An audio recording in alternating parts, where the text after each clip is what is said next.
Bismillah. Assalamualaikum warahmatullahi wabarakatuh. Eh, Waalaikumsalam. di sini Waalaikumsalam.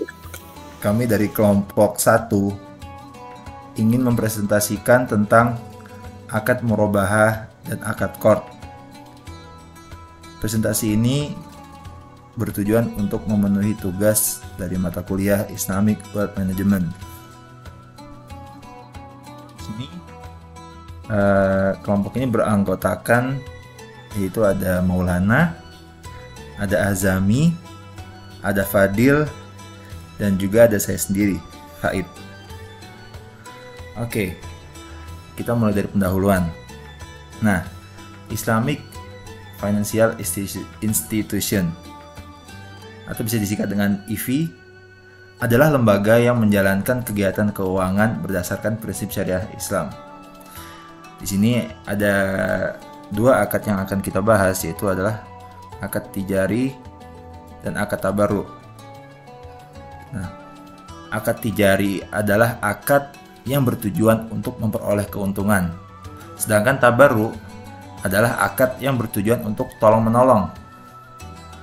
Komersial itu seperti, untuk akad tijari itu seperti kayak jual beli seperti itu, dan untuk tabarru itu seperti memberi sumbangan atau meminjam, seperti kayak akad qard.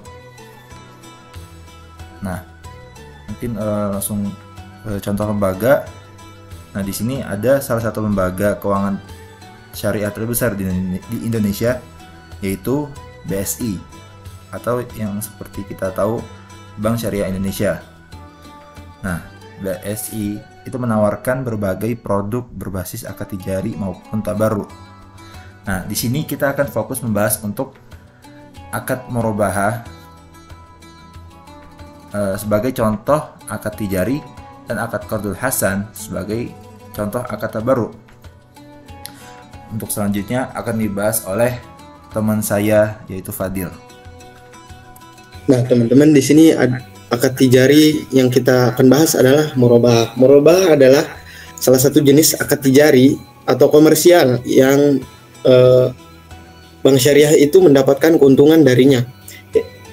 Ya, akad jual beli yang dimana penjual dalam konteks ini adalah bank syariah menyebutkan harga perolehan harga barang yang dibeli, dan dia akan menawarkannya kepada nasabah dengan menjelaskan marginnya tuh berapa kepada nasabah tersebut, dan margin tersebut disepakati oleh kedua pihak. Syarat dan ketentuan untuk kita mendapatkan akad murabahah dari bank syariah di sini konteksnya adalah pembiayaan. Jadi kita yang pertama harus warga negara Indonesia tentunya, karena bank syariah Indonesia berada di Indonesia. Yang kedua, usia minimal 21 tahun. Yang ketiga, memiliki penghasilan tetap. Agunan berupa rumah yang dia biayai. Yang kelima, jangka waktu maksimal 15 tahun. Jadi pembayarannya maksimal 15 tahun untuk pelunasannya. Yang keenam, sudah pastinya tidak ada unsur goror, riba, dan maisir. Di sini pembiayaan tersebut tidak mungkin 100% dari bank syariah. Jika kita mengajukan pembiayaan rumah misalnya, bank syariah tidak mungkin memberikan pembiayaan tersebut 100% karena untuk manajemen risiko. Bagaimana jika orang yang dibiayai kabur dan lain-lain? Maka untuk itu bank syariah menetapkan maksimal pembiayaan tersebut. Jadi bagaimanapun pembiayaan tersebut kita ada juga keluar uang atau nasabah keluar uang untuk kontribusi murabahah pembiayaan tersebut, karena tidak mungkin bank syariah memberikan 100%. Boleh selanjutnya. Mekanisme akad murabahah di BSI Geria Hasanah. Jadi BSI Geria Hasanah ini di website resmi BSI adalah pengajuan untuk rumah hunian. Yang pertama adalah nasabah mengajukan pembiayaan rumah kepada BSI. Di sini jadi underline asetnya itu adalah BSI. Underline asetnya adalah rumah yang BSI yang ingin kita beli. BSI membeli rumah yang diinginkan dari penjual.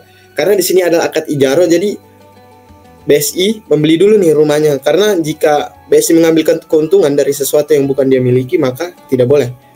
dan selanjutnya BSI menjual kembali rumah tersebut kepada nasabah seperti tadi dengan harga jual dan margin yang telah disepakati. Jika di akad konvensional margin tersebut dari keuntungan tersebut dari bunga dan lain-lain, maka di sini keuntungannya dari harga yang atau margin yang ditetapkan dari BSI.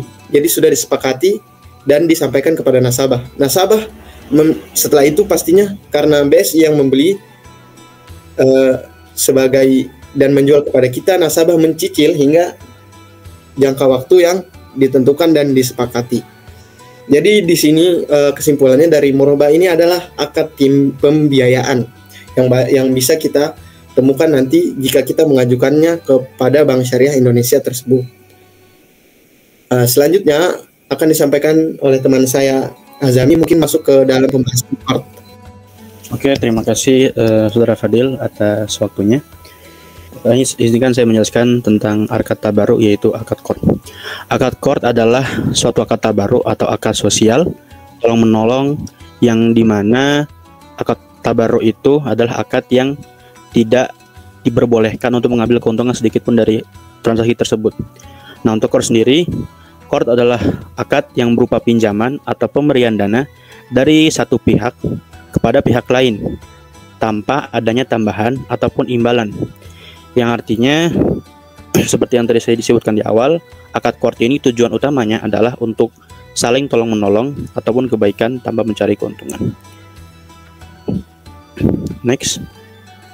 Untuk syarat dan ketentuannya, yang pertama, penerima adalah nasabah terpilih, yaitu dalam BSI sendiri terdapat kriteria tertentu agar seseorang itu layak atau boleh dianggap diterima sebagai nasabah untuk akad qard.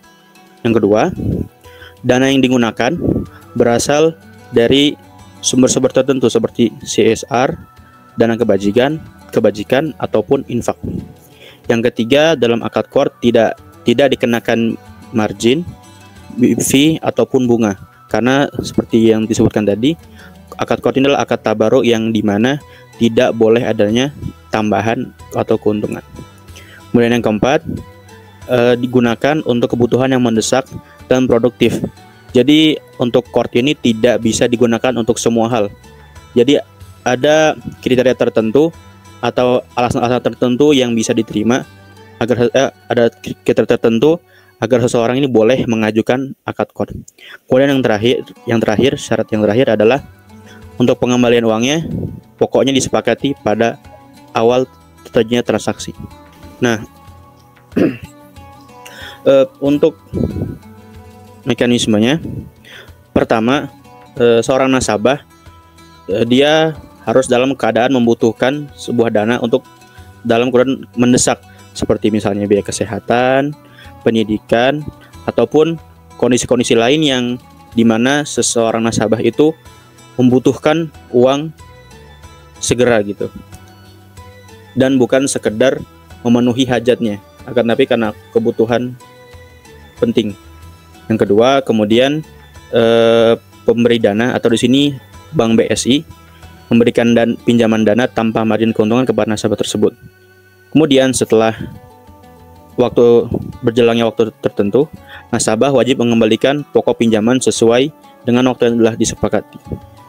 Nah, untuk terakhir, apabila terjadi sebuah kesulitan pada nasabah, maka pihak pemberi pinjaman atau di sini Bank BSI diperbolehkan atau dianjurkan untuk memberikan keringanan atau perpanjangan waktu selama keterlambatan ini bukan dikarenakan oleh kelalaian ataupun kesalahan dari nasabah tersebut. Nah, untuk kesimpulannya, akad murabahah dan qard bisa menjadi solusi pembiayaan syariah sesuai prinsip keadilan dan tolong-menolong. BSI menjadi salah satu LKS yang mengimplementasikan akad tijari dan tabaruk secara tepat guna mendorong penguatan ekonomi umat berbasis syariah. Yumkin hadza minna, wassalamualaikum warahmatullahi wabarakatuh.